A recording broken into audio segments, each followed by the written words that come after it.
kita ya menunggu durian jatuh di malam-malam terus saya membuat serius itu? Serius Bu, kayak masuk, wah ini. Kalian saya rekomkan pergi ke namanya Jeti. Kalau Jeti itu di sana ternyata namanya dermaga. Kita kira Jeti itu adalah pantai. Pergilah kami ke Jeti Pak Long dan ternyata itu lebih mengkonyolkan lagi, isinya itu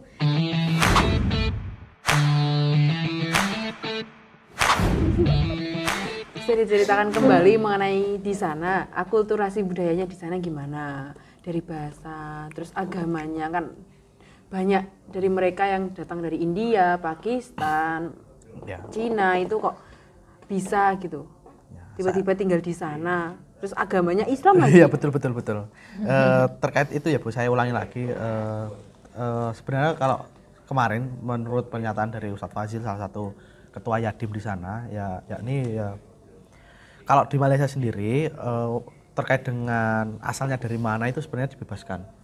Jadi seperti orang-orang Chinese, orang-orang India ataupun orang-orang Pakistan ataupun orang-orang manapun itu boleh masuk dengan budaya mereka, akan tapi mereka harus taat dengan pemerintahan Malaysia. Dan mereka diberikan kewarganegaraan Malaysia dengan satu syarat, mereka tidak boleh menyebarkan agama yang mereka bawa, akan tapi saat Islam menyebarkan itu sendiri, itu harus diberikan kebebasan sebebas-bebasnya untuk menyebarkan agama Islam. Jadi benefitnya yang mereka dapat adalah warganegaraan Malaysia dan diberikan kebebasan untuk menjadi penduduk Malaysia, akan tapi tidak bisa menyebarkan agama yang mereka anut. Nah, seperti itu Bu. Terus kalau masalah apa sendiri ya, bagaimana karena keberagaman agama ya Bu. Kalau saya rasa di sana sendiri itu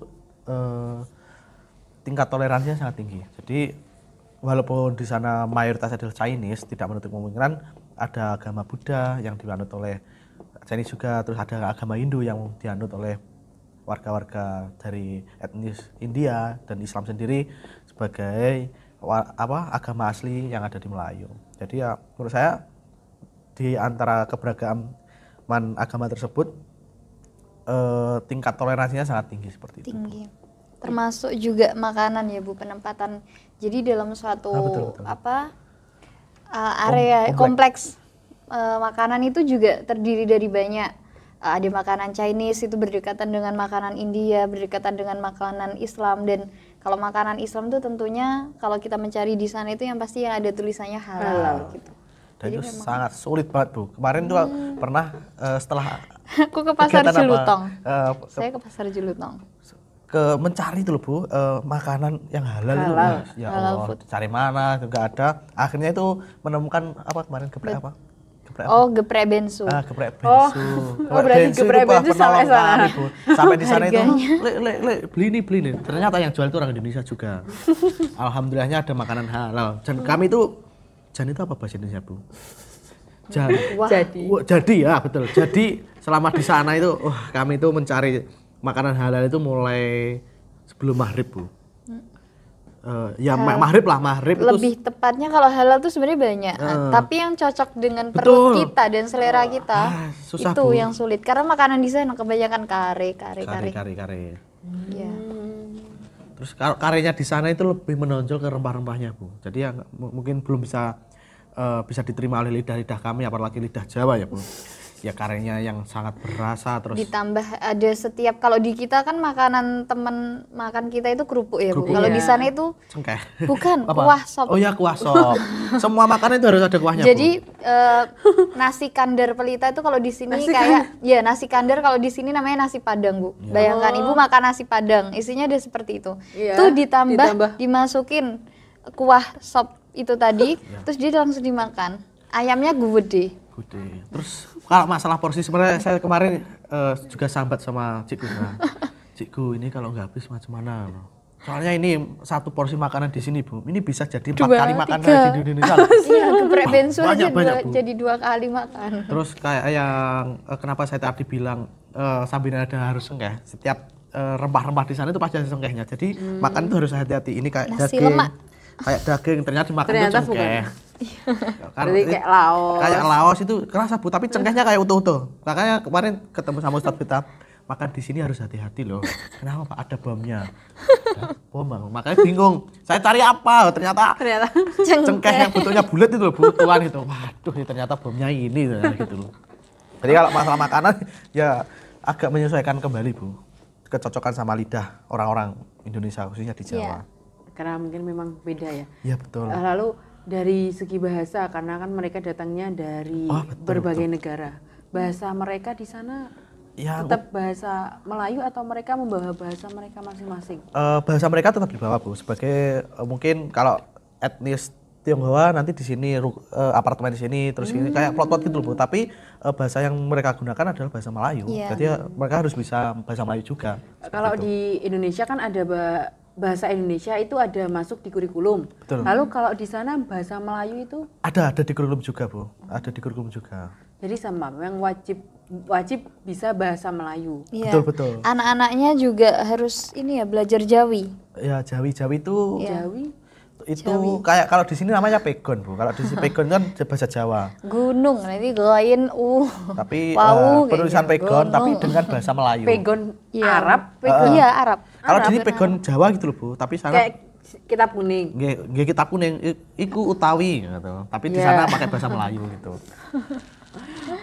Iku opo, iku cendelo, kali sana apa ya? Kayak gitu tapi lebih ke arahnya Melayu gitu Bu. Bahasa itu wajib. Melayu. Wajib itu. Jadi kurikulum wajib. Terus tapi kan kalian berarti ngajarnya kan yang untuk bahasa Islam, untuk agama Islam. Betul. Kalau yang dari mereka yang non Islam? Kebetulan kami kemarin tuh belum ada kesempatan untuk jauhlah mu'alaf. Belum ada kesempatan berinteraksi sama orang-orang yang emang beda-beda agama. Tapi kemarin ada sih beberapa interaksi kita dengan orang-orang yang beda agama. Contohnya kemarin orang bukan India sih kemarin. Kalau waktu nunggu di Eko itu saya pernah ngobrol sama makciknya tuh minta tolong untuk dipesankan Grab. Nah terus saya tanya makcik, itu apa nama orang India biasa guna merah-merah itu? Ini nama Putu. Putu tuh untuk apa makcik? Ternyata dia gunanya adalah identitas, bisa dibilang identitas untuk orang India yang Kristen gitu. Tapi kalau proker kami kemarin Bu sebenarnya ada interaksi Bu kalau sama-sama orang-orang yang bukan non Islam. Kemarin ada pengenalan masjid tour. Jadi kita nanti bagaimana kita mengenalkan masjid itu bisa diterima oleh namanya masjid tertua yang ada di Pineng, itu letaknya di Georgetown, namanya Masjid Lebu Aceh. Lah itu tadi nanti kita bagaimana kita interaksi sama dengan orang non Islam dan mengenalkan bahwasanya Islam itu indah, Islam itu damai, Islam itu mudah. Jadi kita diajak untuk bagaimana kita mensosialisasikan pada masyarakat non-Islam untuk tertarik dengan agama Islam tanpa memaksa dia untuk masuk Islam. Dan kita diajari untuk jadi tour guide-nya gitu. Lebih ke arah terjun ke lapangannya langsung gitu. Berarti kalian datang ke tempat wisatanya mereka gitu atau? Georgetown itu memang tempat wisata. Kalau di sini kayak Malioboro lah, kayak Malioboro, Jogja. Terus di situ kan ada masjid tertua. Otomatis orang-orang di Tegal Sari gitu Bu. Tegal Sari versi ini apa masjid ini apa? Ini apa? Ornamen apa? Mereka disediakan jubah juga kalau untuk yang mungkin bajunya yang kurang sopan. Itu ada jubahnya. Lalu hal menarik apa yang tidak bisa kalian lupakan saat berada di Malaysia kemarin? Kalau hal menarik sebenarnya banyak. Semuanya itu menarik. Menarik. Kalau saya sendiri ya, khususnya saya sendiri kemarin itu kami tinggal di Pulau Pinang dan kacamata pandang kami itu kayak tergoyahkan ketika kita berkunjung di salah satu pulau, yaitu Batu Kurau. Ketika kita biasanya melihat gunung-gunung menjulang tinggi, lampu di mana merlap, terus banyaknya mobil ke sana ke sini, itu diajak oleh Ustadz Fazil ke Batu Kurau Muzirul Madrasah Usmaniyah. Itu ke rumah beliau. Jadi Batu Kurau itu kayak kampung di situ. Kita bercengkrama dan berinteraksi dengan warga sekitar dan bagaimana kita rasakan itu ya mengenal banget kayak kita hidup di desa Bu. Kemarin dipertemukan desanya Upin Ipin. Betul. Desa Upin Ipin karena kayak desa durian, kampung durian runtuh. Itu di sana ada namanya dusun itu kebun durian. Kita ya menunggu durian jatuh di malam-malam terus saya membuat jembatan. Serius itu? Serius Bu, kayak masuk ini masuk ke dalam dusun itu dalam hutan-hutan kelapa sawit Bu. Iya, kelapa sawit. Terus dalamnya itu nanti ada hutan-hutan durian. Kami menunggu durian ceplok apa? Terus ada suara. Ya kayak pokoknya ya bener kayak menunggu. Saya takutkan dulu. Imajinasi saya, weh, Uka-uka. hantu durian gimana? Ada uka-uka. Ya takutnya gitu, ternyata enggak. Emang asik di situ. Kayak terus kami mengenal durian kucing tidur, Bu. Kucing tidur itu adalah satu buah durian, isinya cuma satu, Bu. Jadi nutrisi dan semua kandungan yang ada di satu buah durian itu terkumpul dalam satu biji. Wah, rasanya, Bu, kayak Besarnya kecil segini, Bu, tapi isinya cuma satu. Namanya kalau di sana durian kucing tidur seperti itu. Dan itu kalau itu kayak pengalaman pribadi saya, Bu. Tapi kalau selama di Pulau Pinang kemarin selama pengabdian saya itu ya kalau hal yang tidak bisa saya lupakan, saya lebih memahami bagaimana interaksi sosial dan rekonstruksi sosial Pulau Pinang itu bisa terjadi. Saya bingung, Bu. Di sana kan lahannya sedikit. Tapi kok bisa kaya-kaya kayak gimana? Orang di sana itu mempertahankan kekayaannya bagaimana? Ternyata di sana itu padahal di sana tanah itu kan jarang tuh, Bu. Otomatis kayak untuk investasi kan juga kurang. Iya, susah. Ya, seperti itu. Kayak bagaimana dia berpendidikan kayak gitu loh. Kayak terus tadi kan masalah kekayaan, terus masalah pendidikan dan masalah keagamaan juga tadi loh, Bu. Yang mungkin tidak bisa saya lupakan di situ banyak sekali hal-hal yang saya baru dapat di Pulau Pinang dan kemungkinan besar saya akulturasi dan saya implementasikan di Indonesia itu kemungkinan juga bisa seperti itu. Kalau April sendiri terkait dengan pengalaman pastinya berbeda, Bu. Anak 10 itu pengalaman yang tidak dilupakan. Jadi, pasti beda-beda, nggak mungkin sama. Iya, betul-betul.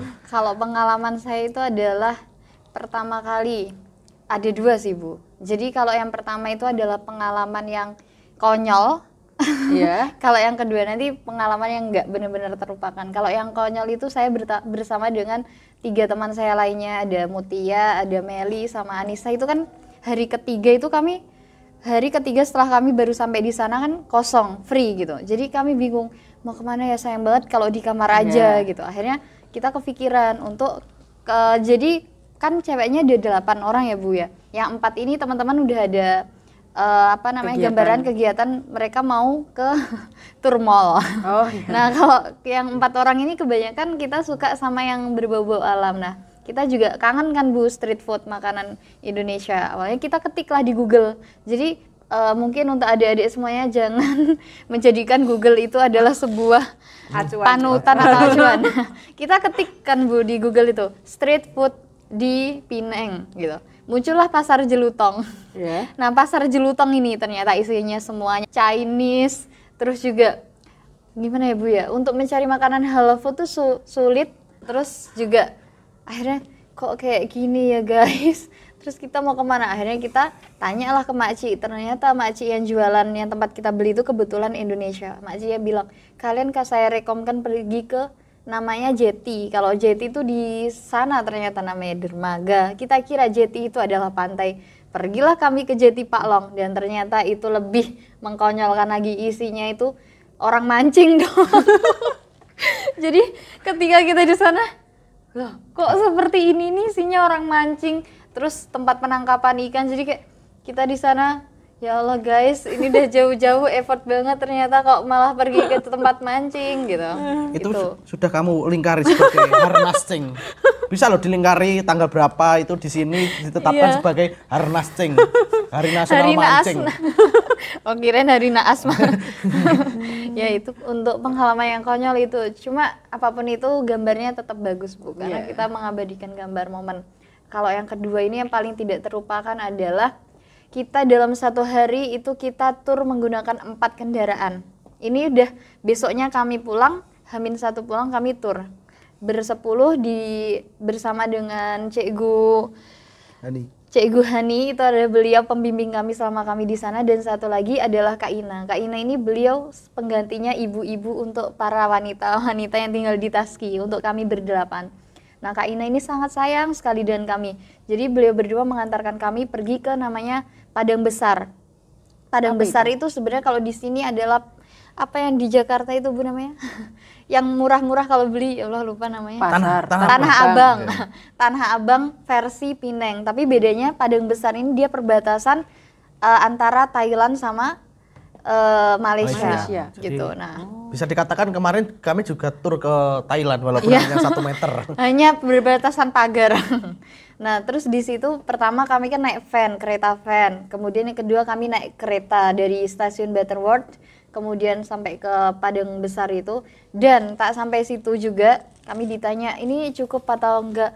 Ternyata tempatnya itu enggak sesuai ekspektasi kami udah kehabisan uang Bu ketika itu udah sisa ringgit itu tinggal 5 ringgit 2 ringgit, bahkan Fuad ini juga nggak punya ringgit apapun. Iman dan takwa. Dia saya tanya, Man, kamu bawa apa? Cukup bawa iman dan takwa. Jadi dia kemana-mana ya seperti ini. Nggak bawa tas, nggak bawa ini. Nah kemudian setelah itu kami ditanya mau pergi kemana lagi. Kok sayang ya kami nggak pergi ke Batu Feringgi. Batu Feringgi itu semacam pantai terbaik, terbagus, terfavorit yang ada di Pineng. Akhirnya Kak Ina ini menanyakan kalau pergi setelah ini gimana, kita naik apa kapal feri.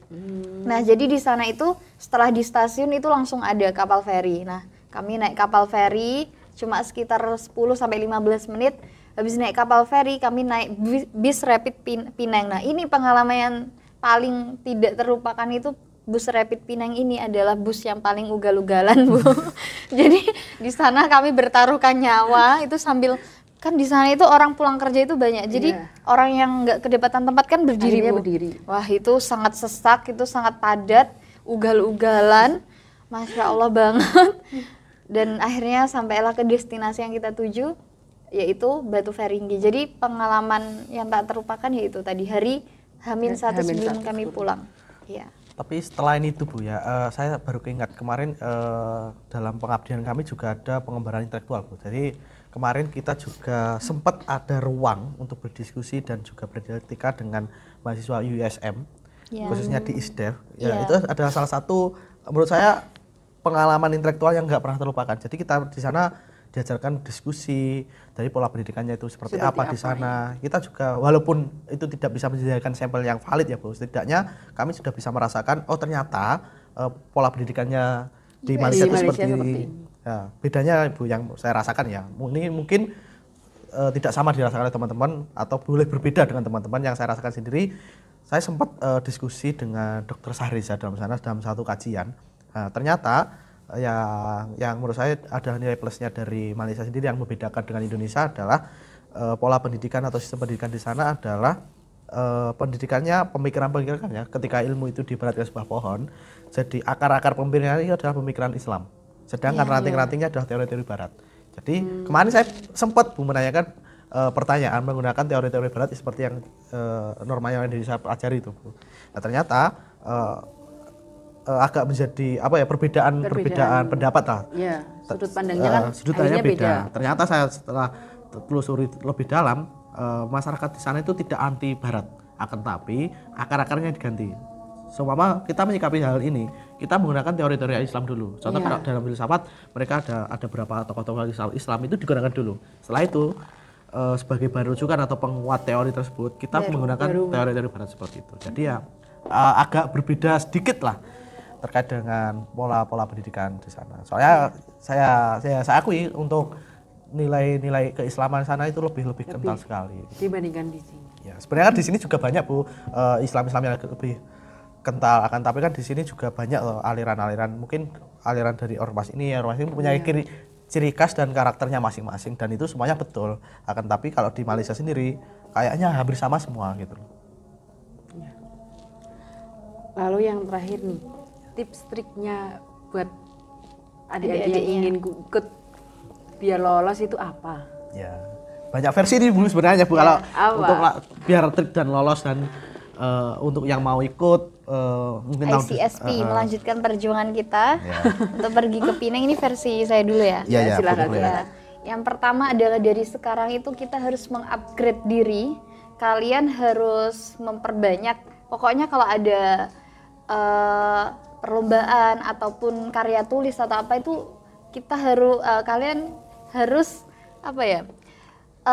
ikut serta gitu. Coba karena memang yang utamanya untuk ICSP ini adalah anak-anak yang memang dia bidangnya adalah jurnalistik, karya tulis ilmiah, kemudian selain itu juga public speaking. Karena secara nantinya kita kan akan mengajar dan akan bersosialisasi dengan masyarakat yang itu berbeda culture dengan kita, jadi harus bisa public speaking kalau bisa. Kemudian juga ini karena tesnya ada tes ibadah amaliyah sama bahasa. dan juga fi'liyah. Jadi silakan mulai dari sekarang itu disiapkan sebaik mungkin mengaji yang sebaik mungkin sesuai dengan tajwidnya, kemudian juga pengetahuan wawasan tentang agama, kemudian juga berbahasa Inggrisnya ya, utamanya Inggrisnya. Syukur-syukur kalau bisa Arab. Terus selain itu juga yang tadi sudah saya bilang, siapkan sertifikat moderasi beragama. Selain itu juga kenali diri kita, karena nanti ada wawancara itu tentang dengan Pak Ferry kalau kemarin itu tentang apa? Personal branding. Personal branding. Jadi utamanya pertimbangannya mungkin dari para beliau-beliau itu juga seberapa bisa kita itu meyakinkan beliau-beliau dan kita membranding diri kita menjual diri kita supaya memiliki nilai jual dan dipercaya untuk bisa mengemban amanah sebagai mahasiswa perwakilan ICSP untuk ke Pineng itu sendiri gitu. Itu mungkin kalau dari saya persiapannya. Kalau dari saya sendiri mungkin hampir sama Bu, terkait dengan persyaratan. Jadi ketika kita menjadi mahasiswa, khususnya untuk mahasiswa nih yang kalau dikatakan terlambat juga belum untuk yang tahun depan mau program KPM internasional Bu, karena dengar-dengar tahun depan itu ke Thailand. Jadi kalau nggak bisa, tapi ya entah nanti ke Thailand atau negara lainnya ya alhamdulillah. Internasional program. Ya, kalau Malaysia kan mungkin bahasanya masih Melayu kan masih mirip lah dengan Indonesia. Jadi, kalau Thailand kan beda Bu. Kemarin saya pernah dengar lagu itu apa ya, waktu di Perlis Padang Besar itu apa ya, saya lupa Bu, tapi yang paling familiar di Indonesia adalah Sucat Pelai Bohong gitu Bu. Itu di TikTok itu ada Bu itu. Tapi ya saran-saran ya terkait dengan mau yang ikut program KPM internasional yang entah nanti kalian di mana. Yang pertama adalah kalian pahami dulu bahasa internasional dulu, walaupun itu hanya basic-basicnya, setidaknya itu adalah modal awal kalian untuk bisa berinteraksi dan juga berkomunikasi dengan mereka. Walaupun nanti Bu, kalau menurut saya komposisi dari ICSP ini sudah menurut saya sudah tepat lah komposisi keanggotaan. Jadi dari beberapa fakultas itu diambil, terus ada yang ahli agama ada, terus ahli bahasa juga ada kemarin, ada yang dari bahasa Inggris, Arab. Ya itu ada, itu nanti bisa lah sebagai juru bicara. Tapi kan kita tidak bisa mengandalkan itu. Orang lain soalnya terus. kita ke luar negeri kan juga pilihan tuh Bu. Otomatis kita juga harus minimal lah basic bahasa internasional itu juga harus bisa. Terus selain itu menurut saya sendiri ya itu tadi, ketika kita menyikapi dinamika kampus itu harus dinamis Bu. Jadi yang dikatakan dinamis adalah ketika kita ada kegiatan non akademis kita juga harus bisa unggul, mulai dari organisasi ataupun ada perlombaan itu juga ayo aktif gitu. Tapi jangan lupa dengan tujuan kita sebagai mahasiswa, dari kodrat kita sebagai mahasiswa adalah kuliah, jadi akademisnya jangan lupa.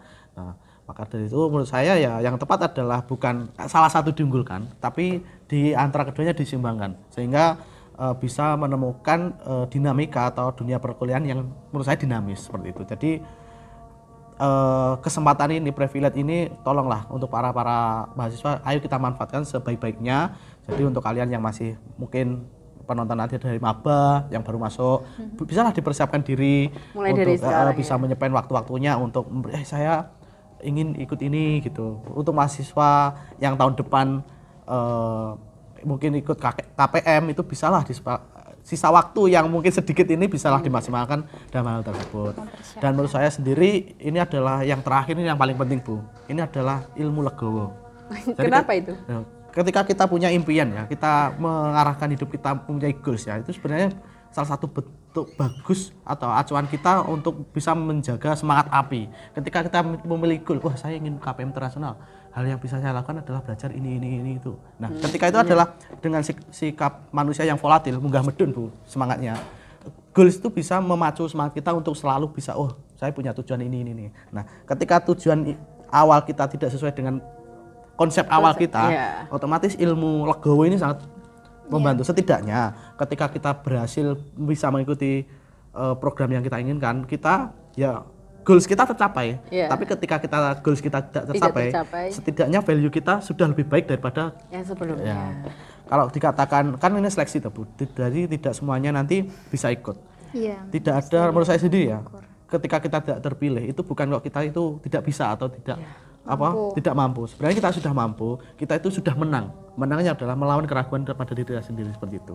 Jadi ya ilmu legowo ini menurut saya ya sangat penting ketika diterapkan dalam suatu hal, khususnya nanti ketika kita punya ambisi untuk bisa mengikuti KPM internasional ini. Jadi untuk para mahasiswa baru khususnya dan khususnya lagi untuk teman-teman yang tahun depan mau ikut KPM kompetitif, bisalah dipersiapkan dirinya masing-masing terkait dengan apa yang perlu disiapkan seperti itu. Tapi jangan lupa satu lagi sih Bu yang paling penting, mahasiswa ICSP ataupun mahasiswa yang kompetitif selektif lainnya itu dia harus punya jiwa peka yang tinggi. Jadi karena apa? Karena kita hanya bersepuluh atau bahkan teman kita yang KPM kolaborasi Nusantara itu hanya satu setiap ini. Nah jadi itu adalah kita rasa tanggung jawab, rasa kepekaan yang tinggi, karena dari bersepuluh ini setiap kita itu di sana akan membawa nama baik kampus ini tentunya. Nah, terus juga selama di sana kita itu tidak akan pilih-pilih melakukan suatu hal. Jadi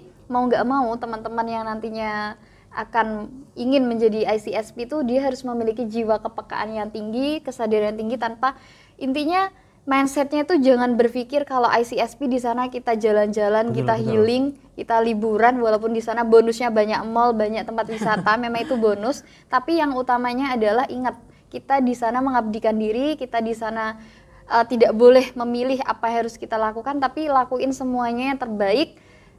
Ya itu sih kalau menurut saya Bu, yang paling penting adalah kepekaan. Gitu. Soalnya tadi kan tujuan kita KPM di sana salah satunya adalah sebagai agen agen apa ya? Frontlinernya IAIN. Ya, salah satu duta IAIN dan juga duta Indonesia. Karena walaupun mewakili. Betul. Walaupun anak 10 ini tidak bisa mau diambil sampel mewakili anak seluruh Indonesia itu seperti ini. Tapi setidaknya kita di sana juga membawa nama Indonesia dan khususnya lagi nama IAIN seperti itu. Pembahasan yang pengalaman serta pembahasan yang sangat luar biasa dari Mas Fuad dan Mbak April ya. Jadi buat kalian mungkin adik-adik mahasiswa yang sekarang semester 5, semester 3, apalagi yang masih maba, silakan persiapkan diri karena ikut KPM di luar negeri. Ya, betul. Entah itu Nusantara atau apalah namanya, itu sangat pengalaman yang sangat luar biasa ya Mas. Betul, jadi pengalaman tadi tidak habis Bu kalau diceritakan berjam-jam gitu, berhari-hari sampai sore nanti malam tadi Bu. Karena kan memang setiap hari setiap ada kegiatan jadinya kan pasti banyaklah pengalaman dan banyak kegiatan yang kalian lakukan. Terima kasih atas waktunya. Sama-sama. Mungkin kita bisa ketemu lain-lain waktu lagi. Amin. Dan semoga bisa segera lulus. Amin. Sesuai dengan waktu ya. Iya. Cukup sekian. Wassalamualaikum warahmatullahi wabarakatuh.